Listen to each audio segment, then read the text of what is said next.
So what can I tell you about myself to start thinking about this idea of wonder? You might not have all noticed this, but I was walking around the room and listening to you as you were talking about wonder, just looking at your little cards to see what you said about wonder. Because I want you to all think about this idea of connecting wonder to the idea of being curious. That was actually the word I saw the most on most cards. How many of you put curiosity on your card today? So think about this. There's 3. This was the most that I saw in relation to wonder. How many of you put down a word like discover or related to discovering something new? How many of you put down a word related to wonder that deals with the natural world, like you wonder about things around you? Good. What about wonder related to you personally, like you wonder about things in your life? Okay. What's something else that I haven't mentioned? Somebody yell it out. What's something about wonder? What? Imagination. That's Possibility. A good one. Possibility. What else? Excitement. Creativity. Awe. The sublime. The sublime. Excellent. Smart. Excellent. Now, the reason I wanted to start with this, I'm going to give you a couple of things to think about. And I like to use this as an example of thinking about the way that we engage wonder, and I tell students this a lot. When I walk into the classroom, a lot of people are like, are you the professor, or are you just making out that you're a professor? It happens all the time. I've been teaching for 20 years, it might not look like it. But one of the things that I always do is I say, my background is very eclectic. I'm an anthropologist, I'm an archaeologist, I worked in tribal politics in Florida, so I appreciate that we brought up the Haudenosaunee today. I work with the Seneca a lot. But one of the reasons I mention this is, let's think about it. When you envision a professor, you might not envision me. You might envision someone older.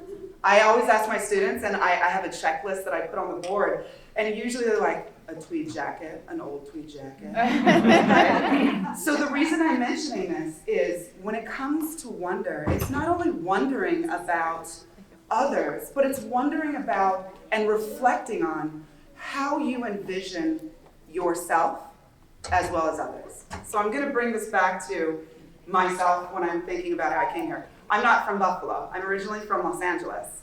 I've lived in a variety of places, so I'm going to bring that up for you really quickly. I've lived in 4 states and 3 countries.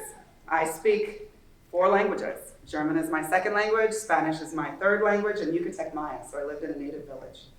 I literally travel a lot. Tomorrow I will be in France, literally. So this is, yeah, thank you. I'm excited as well. So the reason that I'm mentioning this is that my background is really what led me to do what I do today, which is be curious about others. So let me give you an example. I was a professor in Florida, and I realized I took this job in Buffalo, New York.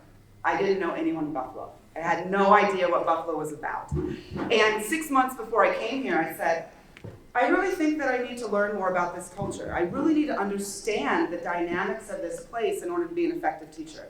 So here's what I did in Florida. I joined every single online meetup group that I could find. Every single one. Because I wanted to know what people in Buffalo thought about each other. What people in Buffalo thought about activities. What were the most popular activities that people were doing? I know that people like sports a lot, right? I know that people might also like breweries a lot. I know there's a lot of things that are going on in Buffalo.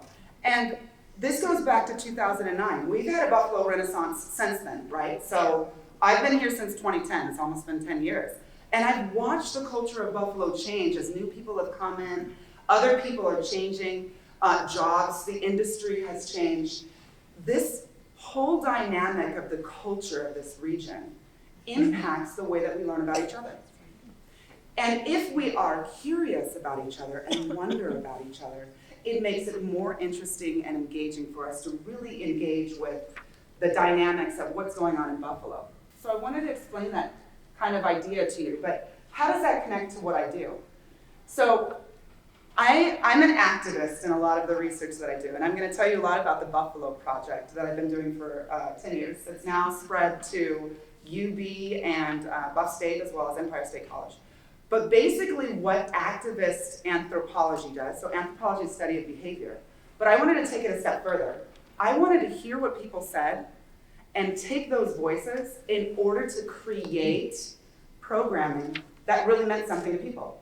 but not to one particular group, but to different people in different types of environments, so that they would all understand and be empowered by understanding that you can have different perspectives, and it's okay, but we can still engage and learn from each other. So I'm gonna give you this example. One thing that I learned about, so in LA, there are, obviously traffic is horrible, and most of you probably know that, right? So when I first came here, everybody's like, oh my goodness, I have to drive super far, it's 20 minutes. And I had to drive like an hour and a half back and forth. And they were like, oh. Another thing, people were like, oh my goodness, the weather here is like so horrible. And I was like, you know what, I remember going to like Aspen, and I think their winter is like 8 months. And they're like, oh yeah. There's another perspective, maybe. And this is one of the things I told a lot of my students. I said, maybe if you take a step back and you think about what opportunities do you have in Buffalo? One thing that I always tell everybody is look around you. We're sitting in this room. Buffalo, 5 years ago, was nominated as the most intact turn-of-the-century buildings in the entire United States. Yeah. In the entire United States. You have a living museum that's right around you. And I'm going to tell you as a Californian coming in, I am in wonder of the buildings around this. This is the oldest building that I know of in LA. It's like 1960, right? So I'm like, oh my goodness, this is like 150 years old. This is amazing. You probably will see me on the street one day, touching buildings. It might be weird, I'm sorry. But the whole thing is having this idea that there are interesting and wonderful things that surround us at all times. Now, how does that actually help us understand? Well, if we really look at each one in this room as a knowledge holder, each one of us is coming in with an interesting and different worldview. All of us have the ability to share some idea of wonder or nuance to the way that we think, the way that we interact, and the way that we believe about certain aspects of ourselves and others. This is the big thing. You know where we are in the culture of the United States. Imagine if we wondered about each other more. Imagine if we avoided assumptions and we asked questions first. Imagine if I came up to you, and I will tell you, you'll probably see me do this. I'm like, what are you guys talking about? Oh, yeah. But think about it. Imagine if we did that. Imagine if everybody came in every day and they said, I'm going to wonder about someone new, someone different. And I'm going to think about how do I respect that difference, but also share my own ideas about myself with them. Imagine what world we would live in today. It'd be great. We probably really would be hugging like the manifestos, right? But here's the thing that I say that's really important about taking this approach. You guys can't read this, but I'm gonna explain what it says. This came from the Buffalo News in 1997. I remember reading this when I was collecting information. It says all the way on the left over here, my left, your right. I lost everything in a Midwest flood. The next guy says, I lost everything in a Texas tornado. The guy in the middle says, I lost everything in a California wildfire. The next one says, I lost everything in a Florida hurricane. And the guy at the end of the bar says, the excessive dampness in Western New York has really left me grumpy. And at the very bottom it says, didn't I mention it's cooler than normal? I want you to think about this. And the reason I put up this slide is, think about these various perspectives that are sitting here, right? It doesn't mean that there's good or bad. It doesn't mean that one is more important than another. But imagine if you were to have this kind of engaging dialogue where you were able to take yourself out of your particular space and to look at it in a different way and to see it from a different perspective. How much more you could wonder about a particular situation, like weather. I've heard it so much, everybody's like, oh my goodness, I wish it was summer. Well, think about this. There are places, imagine if you lived in Antarctica, right? Imagine if you lived in an environment that was the Mojave Desert. Imagine, we have 4 seasons. Now take a step back and say, wow, we have so much here that other places don't. Imagine if you reframed that idea through that vision of wonder. How much more happy you might be. How much you could share more about the region in a unique and interesting way that might not be sad. You know, one of the things I met somebody in LA that was literally a transplant from Buffalo a few months ago, and she had on her Buffalo Bills shirt, and I was like, oh, Buffalonian. So I walked up to them, and they were in Santa Monica. And I was like, what are you doing here? They're like, oh, it's so great. And the very first thing they said, oh, I wanted to get away from the weather to move to California. And I said, well, what specifically did you want to get away from? After 30 minutes, the only thing she was talking about was how awesome snow was. Right? And I said, well, let's go back to the very beginning of what she said. Why did you want to get away? And she's seriously sitting here pondering. She's like, I don't know. I don't know why. Right? You've now confused me because you made me change the perspective that I came in with. This is the thing that we can all do, be disruptors, right? Think about if we were to do that. If we were really to say, I don't want to look at something negatively anymore. I just want to wonder about it. I just want to look at it in this interesting new way, right? So, I wanted to kind of explain to you what activist anthropology does, and I'm going to give you a bunch of different stories where it's applied. So I gave you one about coming to Buffalo, and I'm just going to give you an example. When I tell people that I'm from California, when I first moved here, the number one statement that I ever received was, why? Why did you come to Buffalo? Mostly from Buffalonians. That's actually changed in the Buffalo Renaissance. People don't ask me that question as much anymore. And I want you to know that. So the dialogue is changing about the negativity that people once had internalized about being a Buffalonian. It's great that the Renaissance is happening because, as you can see, I'm a very happy person, and I'm like, let's be happy. So one of the things that I think is really important about this, and one of the things I've been doing as part of the Buffalo Project, is really trying to help that narrative. It's really trying to get people to say, there are elements of my personal culture, whatever that might be. It might be living in the West Side. It might be living on the East Side. It might be downtown Buffalo. It could be North Buffalo. There are all these microcultures that make this city great. Here's the thing that I would say that would be fascinating. What if all these microcultures all spoke to each other? Mm-hmm. What if all the barriers were broken down? What if all of them were broken down? What if we were able to go like, hey, I'm going to go into this other community, and I'm going to say, what do you guys wonder about? What matters to you? Guess what? There's a couple of things that matter that are similar to me. What if we work together? And what if we create something together? Could you even imagine how great and engaging Western New York would be? Right? It would be, and not just even Buffalo. Let's think about Greater Buffalo, because I'm going to tell you, in my research, one of the things that's interesting about internalized culture of Buffalo is it's broken down by neighborhood.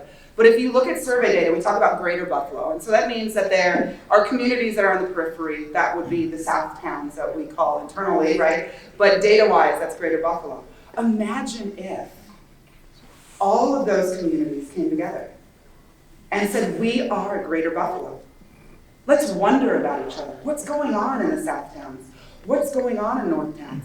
How do we bring all of these cultures together so that we can all kind of understand and engage? Now, here's the reason that I'm mentioning this.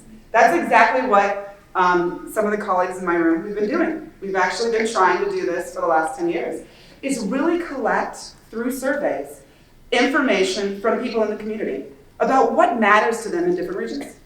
Whether it be students, whether it be faculty, whether it be community events. What matters to you, and how can we turn that information around into creating programming that right now is mostly academic to engage people in new ways?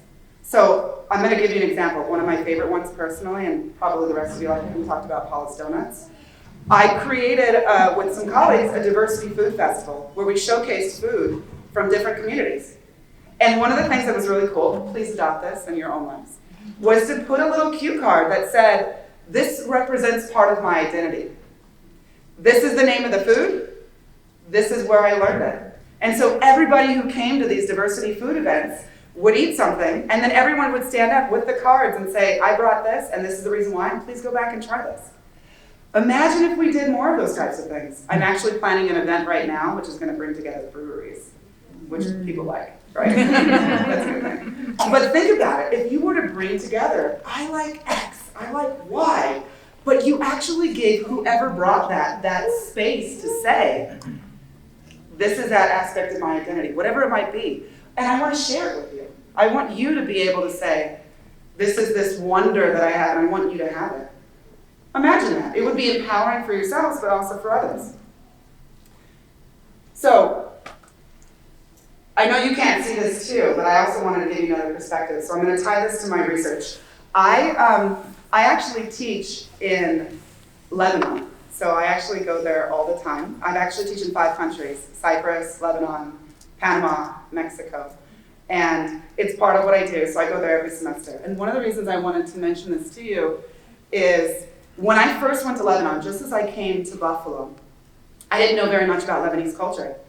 And as I told you, one of the big things about wondering and developing an engaged classroom is really this idea of mutual reciprocity. This idea, I have as much to learn from you as you do from me, rather than being a sage on a stage, right? It's a partner in the process.